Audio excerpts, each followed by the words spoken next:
Vamos para a palavra? Vamos lá? Romanos capítulo 5, versículo 1. Versículo 2, 3 e 4, eu quero ler com você alguns versículos. Hoje eu quero conversar com você sobre resiliência. Vai dizer assim: tendo sido, pois, justificados pela fé, temos paz com Deus, por nosso Senhor Jesus Cristo, por meio de quem obtivemos acesso pela fé a esta graça na qual agora estamos firmes e nos gloriamos na esperança da glória de Deus. Não só isso, mas também nos gloriamos nas tribulações, porque sabemos que a tribulação produz perseverança. A perseverança é um caráter aprovado, e o caráter aprovado, esperança. Pai, eu quero te agradecer por tudo que o Senhor tem feito por nós. Obrigado, Senhor, porque essa palavra primeiro falou comigo, e eu quero que agora ela seja como uma semente em cada coração sendo derramada, porque eu tenho certeza que no tempo certo ela dará os seus frutos em nome de Jesus. Amém e amém.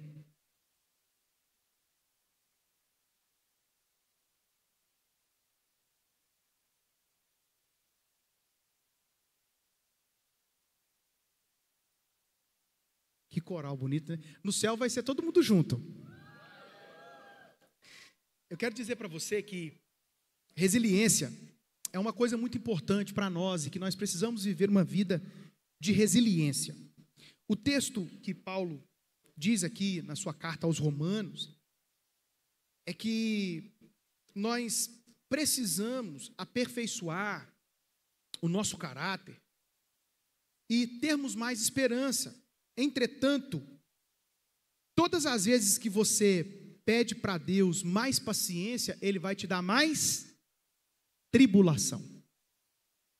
Porque não tem uma forma melhor de você viver uma vida com paciência, passando pelas tribulações. Agora, eu gosto daquilo que disse Bill Johnson.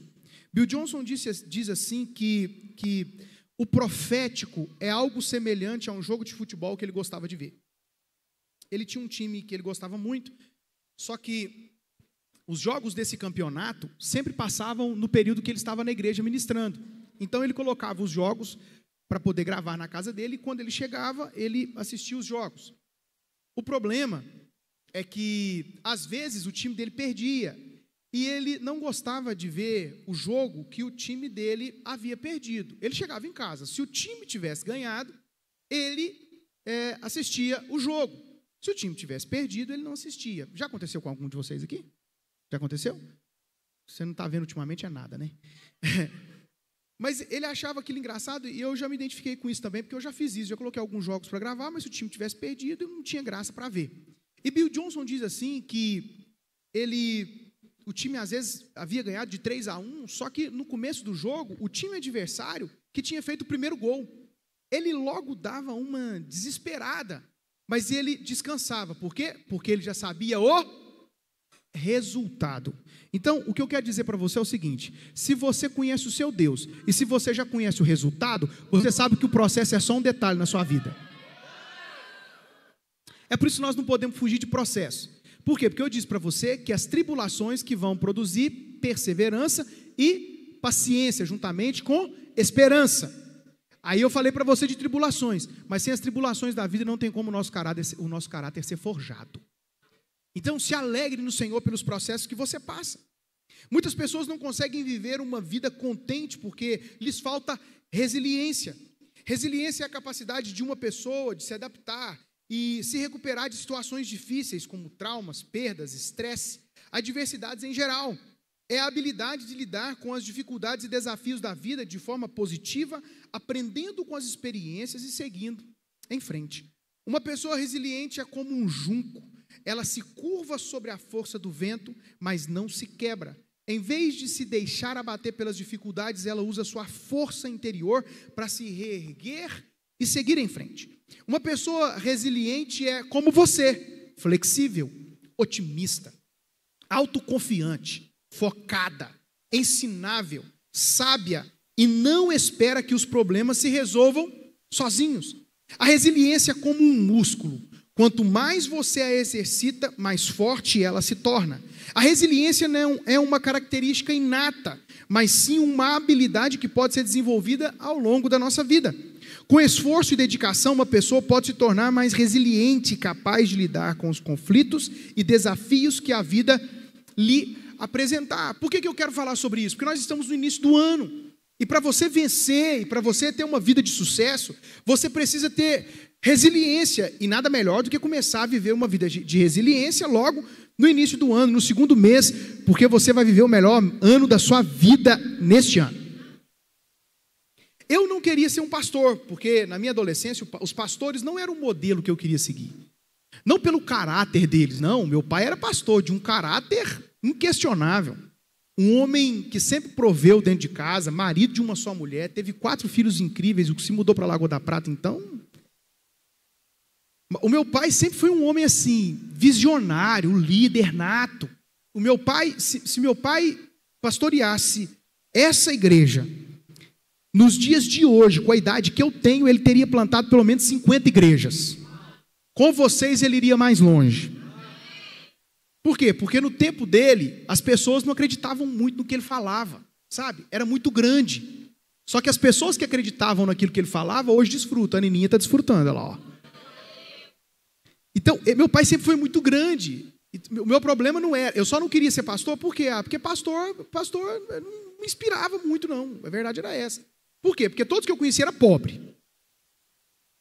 E eu não estou falando para você só de dinheiro. É porque eles não podiam ter, eles gostariam de ter uma vida boa, só que eles não podiam, porque eles eram intimidados.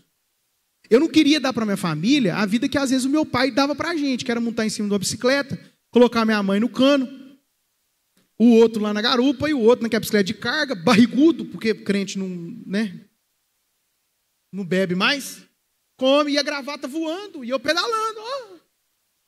Eu não queria aquilo para minha vida, eu não queria aquilo.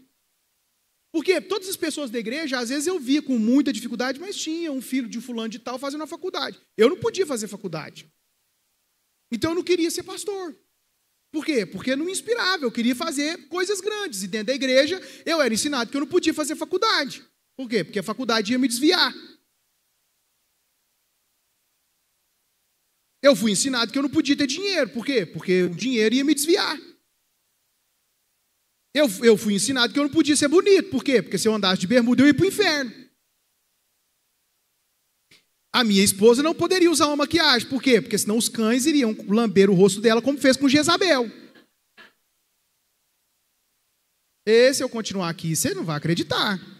Então eu não queria isso para mim. Eu queria ser o quê? Eu queria ser um filho de Deus. Isso eu queria ser. Mas eu achei engraçado. Deus virou essa chave na minha vida, amém?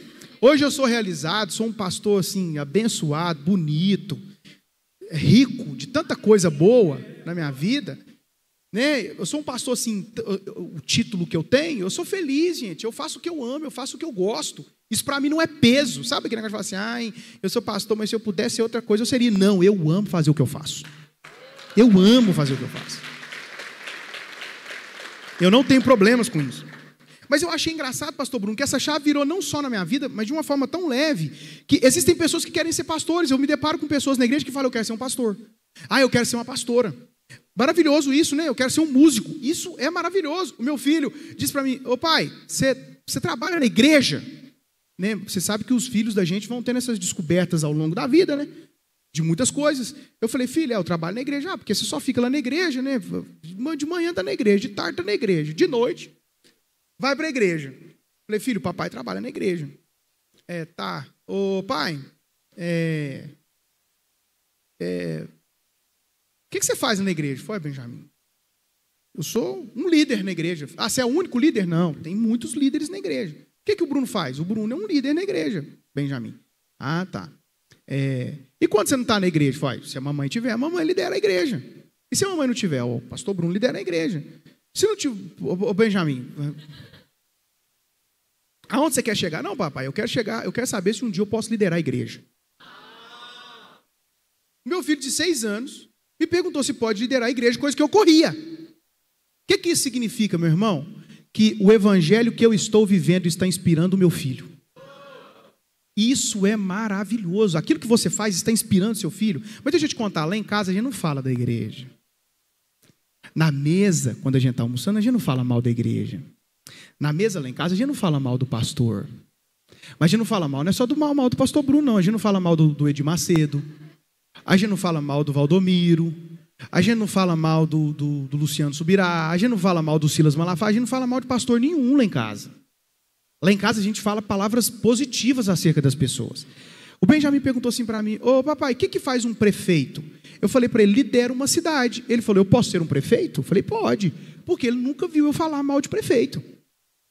Ele falou assim: ô papai, e o Brasil? Aí já tem um presidente que lidera o Brasil. Ele falou: eu posso ser um presidente? Eu falei: pode, você pode ser um presidente, filho. Porque ele nunca me viu falar mal de presidente. Eu seguro.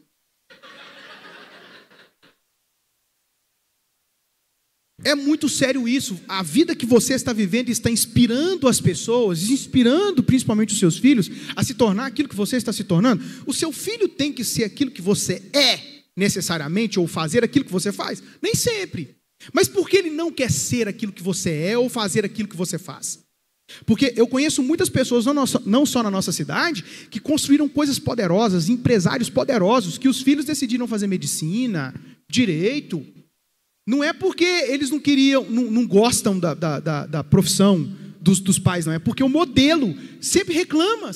Ai, meus funcionários. Ai, aquela empresa. Pensa, um filho que pode herdar uma coisa monstruosa que um pai fez, ele prefere não mexer, ele não quer nem tocar naquilo. Então, a gente estava na viagem e eu falei com as pessoas que estavam no carro comigo, eu, Marcon Douglas, o Benjamin, Marina e Mel. Falei: gente do céu, o Wellington não sabe dirigir, não? A gente estava lá no trânsito do Rio de Janeiro, caótico, como você conhece, e às vezes, eu não sei o que acontecia, eu acho que o Wellington estava, né, com a Marina, com a Duda, e aquela falação, né, na cabeça dele, aí ele se concentrava, e ali, apesar de ter GPS, a gente queria andar junto, né? Aí eu falei: gente do céu, mas o Wellington não sabe dirigir, não? Passou-se um tempo, eu passei num buraco sem querer, o Benjamin falou: pai, você não sabe dirigir, não, né? Falei: miserável esse menino.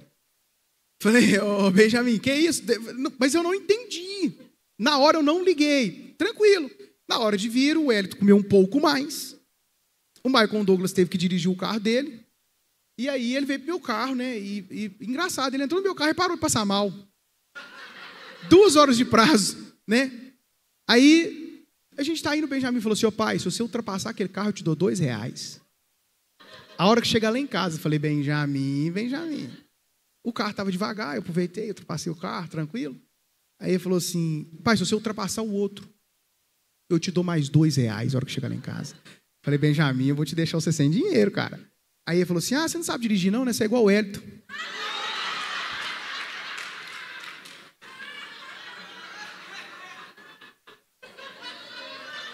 O Wellington olhou para trás. Como é que é, Benjamin? Meu pai falou que você não sabe dirigir, não. O que eu percebi? Que tem coisa que não dá para falar perto do Benjamin. Mas escute, eu não quis dizer realmente que o Wellington não sabe dirigir, até porque, não é sério, até porque o Wellington, quando eu preciso de fazer alguma coisa com a Marina, com os meus filhos, é ele que leva. Inclusive, ele é um excelente motorista, se você precisar. Ele é um excelente motorista. É ele que faz isso. Quando eu preciso levar meus filhos para outra cidade, ele que leva, eu confio nele. Naquele momento eu só quis dizer, tipo, cara, acorda, né? Você tem que ficar aqui perto de mim. Mas o Benjamin solta isso. Eu falei: Wellington, eu vou te explicar o que está acontecendo. Tá, por que eu quis trazer essa ilustração para você? Porque a gente precisa tomar cuidado com aquilo que nós estamos falando na mesa da nossa casa. Sem perceber, nós já estamos colocando obstáculos na vida dos nossos filhos para eles não acessarem coisas grandes. Porque eles nasceram para fazer coisas grandes. Então, lá em casa, a gente mostra a parte boa das coisas, né? E quando eles tiverem maturidade, a gente ensina. Por exemplo, agora ele já vai para o 1º ano e vai estudar com meninos de 15, 16 anos. Então, agora eu vou ter que começar a ensinar algumas coisas para ele ter mais, digamos, maldade, se é que você me entende. Se nós formos mais resilientes, as pessoas à nossa volta vão querer ser aquilo que nós somos. Eu gosto de um personagem na Bíblia, Filipe, que ele é pouco mencionado, mas com uma história de vida cheia de resiliência e inspiração. Filipe foi um dos 7 diáconos da igreja de Jerusalém e um dos primeiros discípulos de Jesus. Então eu quero trazer alguns princípios para sermos uma pessoa resiliente, assim como Filipe foi, eu quero te contar um pouco da história dele. Mas o primeiro é, aceite o chamado de Deus. Porque é isso que Filipe fez.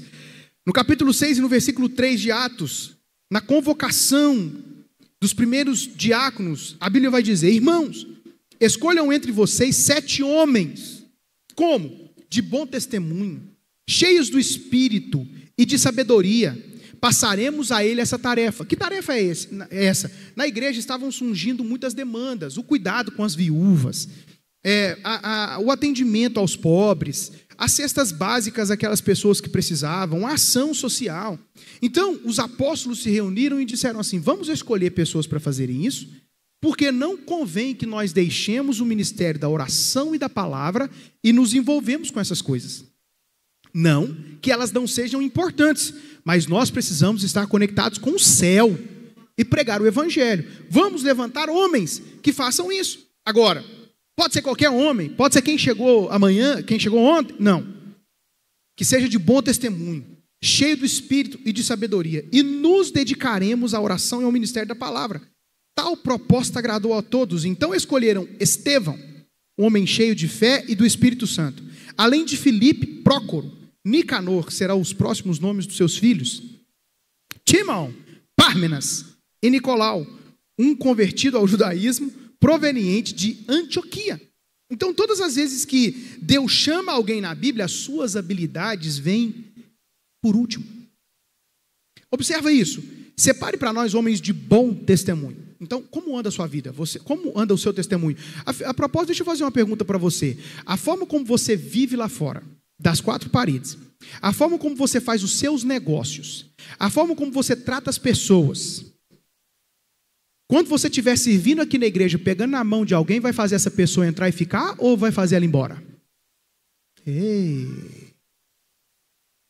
Ei, que palavra boa. Se você tiver que resolver alguma coisa, resolva com firmeza, com oposição, mas diga para essa pessoa que está do seu lado: nobreza não combina com barraco. Você é um cristão. Diga para essa pessoa: boa noite. Bom testemunho, cheio do Espírito. Cheio de quê? Do Espírito de Deus, do fruto do Espírito e de sabedoria. Então, todas as vezes que Deus chama alguém, as suas habilidades vão vir por último. Por quê? Porque a habilidade da pessoa se desenvolve. A habilidade de alguém você consegue desenvolver. A maioria das pessoas que eu chamei, que eu convidei e que eu convido, uma das pessoas que eu convidei para estar no Verão em Vida, disse assim para mim: pastor, mas eu acho que eu nunca falei para esse tanto de gente. Eu falei: eu acredito em você. Eu sei que você pode, e eu sei que você tem para derramar, e não tem lugar melhor para você crescer do que aqui, porque aqui vai ser o primeiro lugar, porque o Brasil está esperando você. Então nós precisamos acreditar e ir lá no fundo das pessoas, arrancar aquilo que elas têm de bom. A qualificação não é um dom de uma oratória, não é o tamanho do dízimo da pessoa, não é o cargo de influência que ela ocupa na cidade. Se comporte como alguém que pode ser convocado a qualquer momento. José estava preparado quando foi chamado por Faraó. Ele deu uma aula de administração para Faraó. Então você precisa estar preparado. Sabe por que você não ganha promoção lá na empresa que você trabalha? Porque você está esperando o título vir primeiro. Começa a fazer. Começa a se comportar como. Primeiro eu me comporto como, depois o título vem. Você sabia que quando eu assumi a igreja, a igreja tinha um sistema de hierarquia que começava com cooperador, diácono, presbítero, evangelista. Eu não era nada. Mas eu era alguém preparado e com coragem. A propósito, tem muita gente corajosa que está liderando pessoas habilidosas. Tem muita gente inteligente trabalhando para os corajosos. Então não adianta você ser inteligente e não ter coragem. Você precisa ser o quê? Corajoso. E, obviamente, desenvolver essa inteligência e estudar. Então, a primeira coisa que você precisa fazer é aceitar o chamado de Deus. Aqui, você não veio nessa vida para tirar férias, não. Você não veio nessa vida para curtir, não. Você veio aqui com um propósito. A pergunta que eu faço para você é: você está cumprindo o propósito de Deus para você aqui na terra? A nossa vida é muito passageira, gente. Este ano eu faço 35 anos. Mais um ciclo de 7 se completando na minha vida. 11 anos se passaram com um estalar de dedos.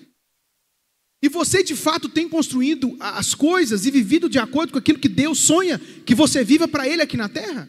Você não pode viver como aquela música, deixa a vida a mim, vida. Eu sei que você sabe. Já tem gente que gosta da música da Gabriela. Como é que é a música da Gabriela? Eu nasci assim. Eu sei que você sabe. Me ajuda com o resto aí, ô Tuti. Como é que é? O restante da música. Não, você pode ser melhor do que ontem. Ei, você pode ser melhor do que ontem. E amanhã você será melhor do que hoje. Com certeza você será melhor do que hoje. Então aceite o chamado de Deus. Deus está te chamando para poder fazer alguma coisa. Você não veio na terra para poder comer, beber e dormir, não. Tem coisas incríveis esperando por você. Ponto 2, faça o que precisa ser feito. Atos capítulo 8, versículo 5, observe que Filipe não era nada e é convocado para ser um diácono porque já tinha bom testemunho, era cheio do Espírito de Deus e era sábio. Agora no versículo 5 vai dizer, indo Filipe para uma cidade de Samaria, ali lhe anunciava a Cristo.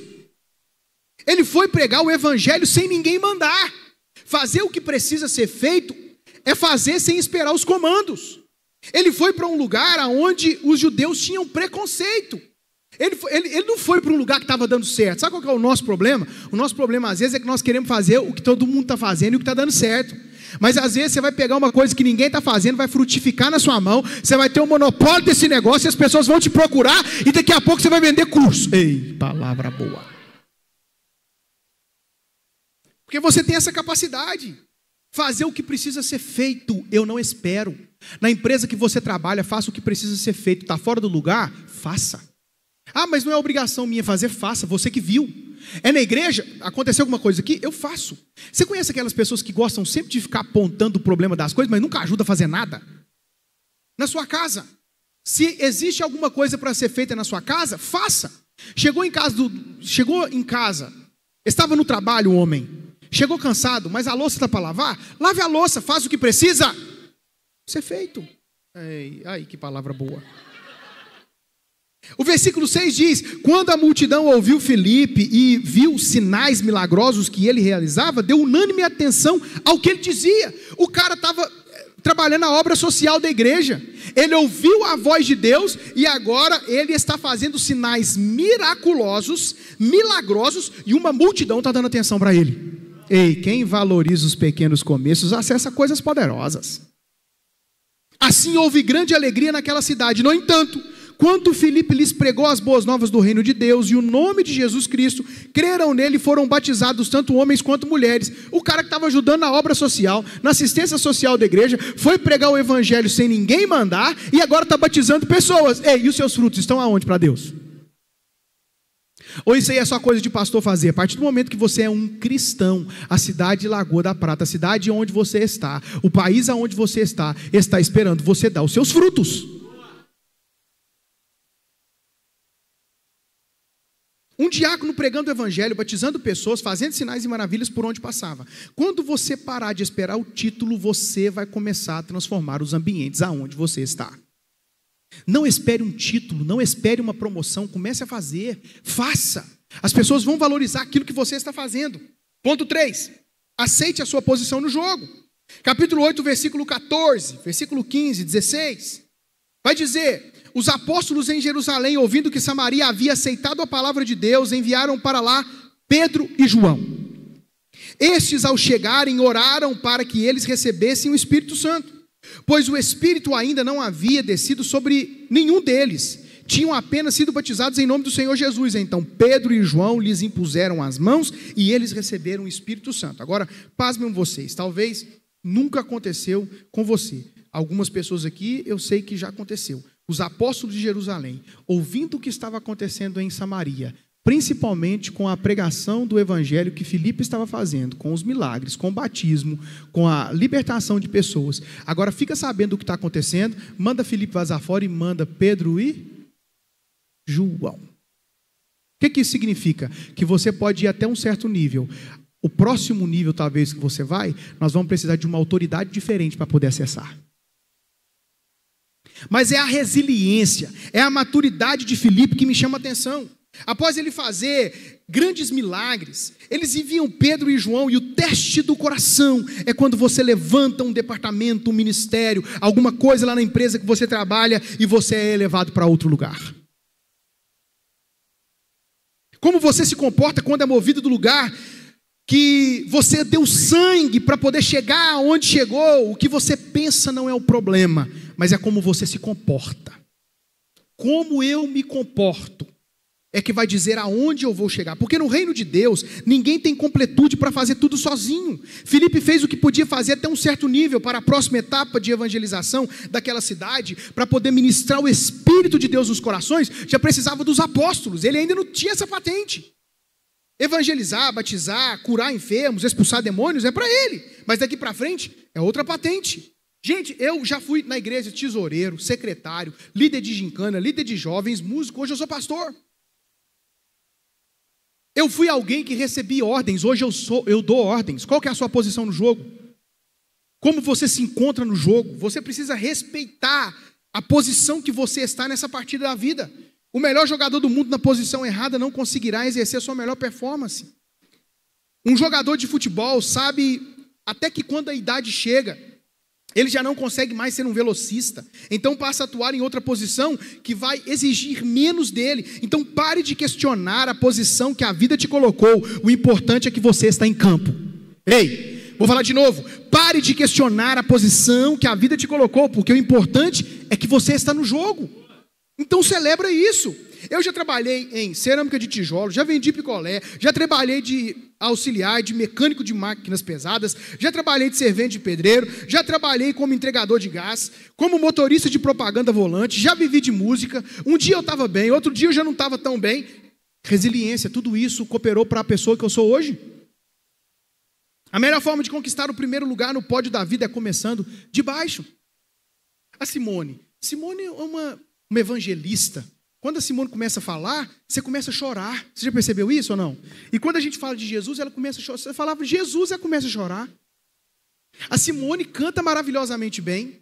Faz parte do Mensageiros Music. Tem quanto tempo que você não vê a Simone aqui? Cantando. Já não tem um bom tempo? Eu chamei Simone e falei, Simone, eu preciso de você em outra função na igreja. Tudo certo, pastor. Porque o teste do seu coração é quando você desce do altar, que está todo mundo tirando foto e te marcando, e vai para outro lugar, talvez um porão que ninguém está te vendo. E sem questionar, tem gente que se você muda de lugar em qualquer posição da vida, pastor Bruno, dá show. Eles têm um problema sério. Tem um bebê aqui na igreja aqui, ou não? Está engateando agora? Está aprendendo a engatear? Traz lá para mim um menino que está engateando.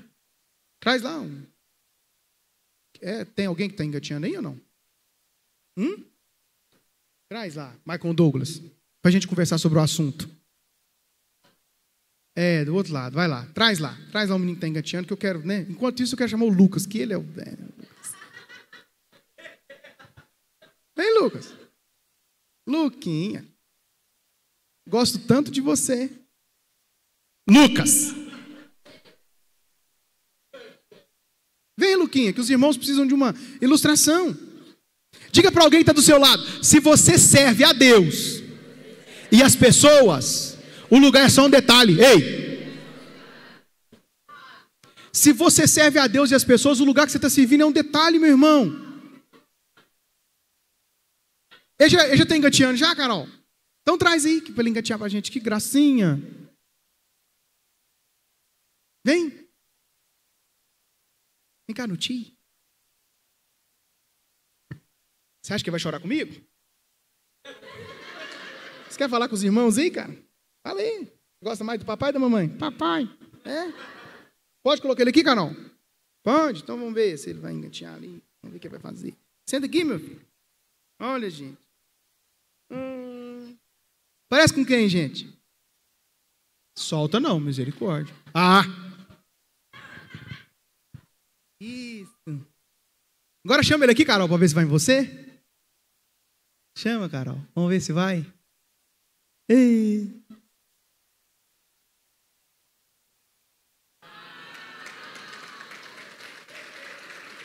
Pode chamar. Vai tirar foto. Não.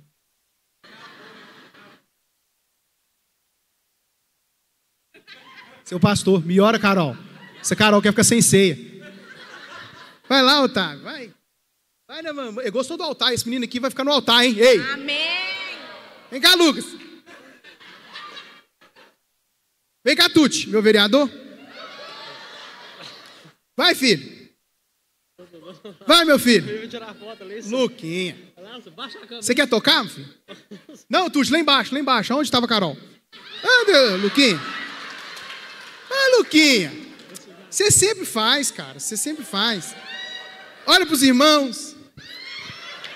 Chama ele, Tuti. Papai, Luquinha.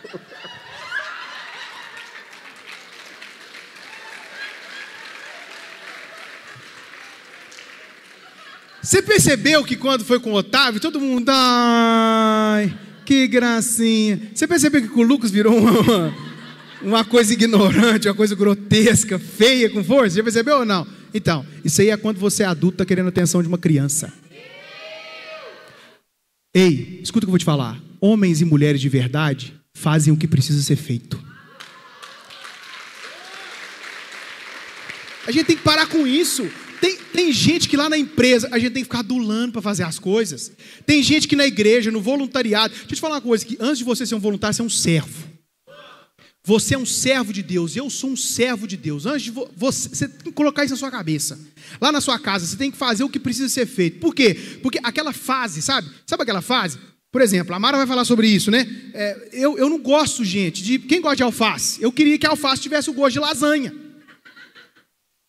Eu gostaria que o pepino tivesse o gosto de churrasco. Eu queria que brócolis tivesse o gosto de um queijinho assado. Você entende? Mas quando eu entendo que uma visão bem definida tem o poder de transformar minha dieta, aí eu vou comer não é o que eu não gosto, eu vou comer o que eu preciso comer para nutrir o meu corpo. Não, nós temos que parar com essa fase que a gente está na vida, que a gente tem que ficar adulando. Ai, amorzinho, vamos fazer. Ai, se eu fizer. Não, tem gente que até hoje você tem que ficar prometendo alguma coisa para poder fazer. Igual criança. Come, filho, depois tem sobremesa, viu? Come. Não, diga para alguém que está do seu lado, ei, você já é adulto, crescido, e adultos, cristãos, mensageiros, faz o que precisa ser feito.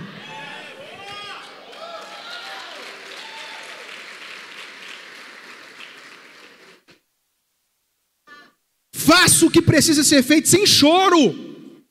Somos adultos, nós vamos ficar assim mesmo, com atitude de criança, resiliente. É porque você não sabe o que meu ex-marido fez comigo. Você está com um novo marido agora? Então valorize esse aí e deixa que é peixe que foi embora. Para de falar desse cara. Para de falar desse homem, ele já foi embora. Porque você não sabe o que a minha ex-esposa fez. Você está com uma nova? Então valoriza essa. Agora, se você já está na terceira ou no terceiro, o problema não é quem foi embora não, viu? Mas eu posso te ajudar, não desista. Não desista, então você pega essa palavra, sai nervoso comigo, não desista. Para com isso. Porque você não sabe o que meu ex-namorado, o que meu ex-pastor, o que meu ex-presidente, porque se não fosse ele, por causa das vacinas. Passou, gente, passou. Porque se não fosse esse presidente agora, o Brasil não estava o caos. Aí você está torcendo para poder acabar com o resto? Ouça o silêncio da morte. Voltei. Boa noite. Não, gente, 2025 tem que ser diferente. Tem que ser diferente. Eu não estou falando que você não sofre, porque eu sofro. Eu não estou dizendo que você não tem dores, mas o problema é porque apareceu um problema para mim, pastor, é porque você tem capacidade de resolver. E pessoas resilientes procuram ajuda. Às vezes você não consegue porque você fica tentando sozinho. Quarto, respeite os processos. Atos capítulo 8, versículo 26 vai dizer: um anjo do Senhor disse a Filipe: vá para o sul, para a estrada deserta que desce de Jerusalém a Gaza. Observe que o texto diz: saia da multidão que você está pregando, dos sinais, das maravilhas, das coisas incríveis, dos aplausos, dos holofortes, e vá para uma estrada deserta. Ele levantou e partiu. No caminho encontrou um eunuco etíope, um oficial importante encarregado de todos os tesouros de Candace. rainha dos etíopes. Esse homem viera de Jerusalém para adorar a Deus e de volta para casa, sentado em sua carruagem, lia o livro do profeta Isaías. Filipe saiu de uma grande cidade para um deserto, do avivamento para o nada, do melhor para o pior, da multidão para uma pessoa só. Um passo atrás, às vezes, não significa retrocesso. Pode ser Deus te esticando como uma flecha para os seus melhores dias. Estávamos nós todos empolgados no ano de 2019, na virada de 2019 para 2020, indo para um espaço maior, 350 metros quadrados, estávamos em pouco mais de 100 metros, a igreja estava crescendo, a gente estava vibrando, as pessoas todas apaixonadas. Após um culto de domingo eu levei a igreja para conhecer o nosso novo espaço, as pessoas vibraram, colocaram a sua generosidade, construímos coisas lá dentro. 2 meses e meio, veio a pandemia. Crianças e idosos já não podem mais frequentar a igreja durante um tempo indeterminado. Pagamos um aluguel naquele momento para nós caro. Não justificava ter uma estrutura daquela se a gente não fosse nos reunirmos ali. Eu falei, nós vamos voltar para trás. As pessoas ficaram tristes, mas nós não perdemos ninguém. Ninguém, gente. Nós não perdemos ninguém. Triste por quê? Porque nós trabalhamos naquilo ali dia e noite, e madrugadas. O Lucas estava pintando lá de madrugada. O Lucas trabalhava como padeiro numa padaria. Teve dia que ele saiu de lá 2 horas da manhã, 4 horas da manhã, estava pegando o serviço. Ficamos tristes, é claro, mas nós voltamos para trás. O último a fechar o portão comigo foi o Michael Douglas, o profeta. Ele ainda não era, porque ele não tinha visto o futuro. Ele falou, paizão, você não está triste não, cara? Eu falei, tô não, Michael Douglas. Não tô não, cara, porque Deus está esticando a gente. Nós estamos saindo de frente da porta do inferno. E Deus vai nos levar para o céu, meu filho. Tinha um vizinho lá, que Deus o tenha. Eu nunca quis a morte dele, nunca. Nunca quis a morte dele, nunca. Ele soltava bomba na porta da igreja, mandava capacete do outro lado, ameaçava os irmãos, seguia. Eu tinha relato de membros dizendo, pastor, esse cara está me seguindo até a porta da minha casa. Meu Deus do céu, a nossa vida virou uma loucura nesses 2 meses e meio. Ele trabalhou na mídia da igreja durante um tempo. Marqueteiro incrível. Nos postou lá nas redes sociais, Lagoa da Prata toda, falando, nossa, que alegria desse povo. Ele foi falar mal da gente, né? Eu estava cantando, água em vinho tornou. Aí ele. O cara assoviando, ele já sabia a música da igreja. Aí colocou aí, pra você ver, a igreja Mensageiros não respeita nem o sono da gente aí. Aí o povo lá na internet começou, nossa, quero conhecer essa igreja, quero conhecer essa igreja. Nossa, que música bonita, nossa, que voz linda. Quem que é essa pessoa que está cantando? Quando nós fechamos aqueles portões, voltamos lá para aquele espaço pequeno, gente. Olha onde nós estamos hoje. Diga para alguém que está do seu lado de forma profética, aponta o dedo de profeta e diga, 1 passo atrás. Não é sinal de retrocesso. Diga forte, 1 passo atrás. É Deus esticando você como uma flecha. Ele vai te lançar hoje para os melhores dias da sua vida.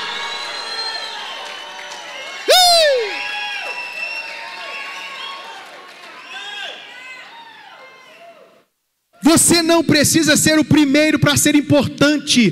Você precisa estar onde Deus quer que você esteja. Assim você será invencível. O problema é que a nossa cultura valoriza só o primeiro lugar. E quem chegou em segundo lugar, gente? E quem chegou em terceiro lugar? E quem participou da corrida? E quem foi até o final? E quem foi até no meio? E quem pelo menos tentou? Não dá para poder ficar parado, estacionado. Deixa eu fazer uma pergunta para você. Como anda a sua vida? Você está respeitando os processos? Você está melhorando? Sabe por quê? Porque a colheita é obrigatória. Ei, vou falar de novo. A colheita é obrigatória. 20 anos depois, Atos capítulo 21, versículo 8. Partindo do dia seguinte, chegando a Cesareia, ficamos na casa de Filipe, o evangelista. O cara era diácono, agora ele já era evangelista, que era um dos 7. Ele tinha 4 filhas virgens que profetizavam. Deixa eu dizer uma coisa para você. A colheita é obrigatória. De diácono a evangelista. De um homem sozinho que constituiu uma família.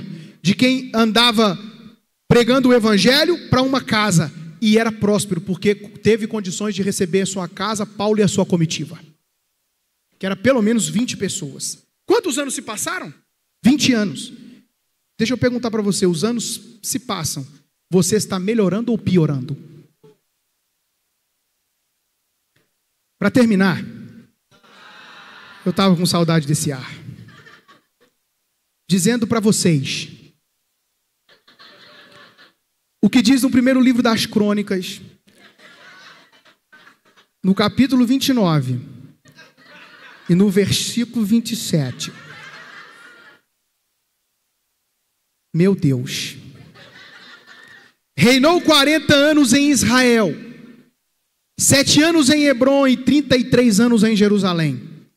Morreu em boa velhice. Isso que eu quero para mim e para você. Morreu em boa velhice, tendo desfrutado de vida longa, riqueza e honra.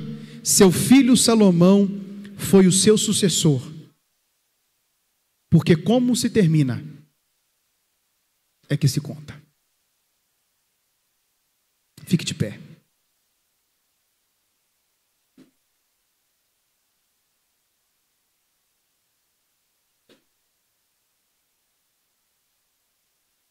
Começou amando a igreja. Começou amando o departamento que serve. Começou amando o namorado, que se tornou esposo. Começou amando a namorada, que se tornou a esposa. Começou amando a função na empresa. Mas o tempo tem passado. E como têm sido as suas palavras? Começar bem é para qualquer um. Terminar bem é para poucos. Mas eu quero saber se você quer terminar bem.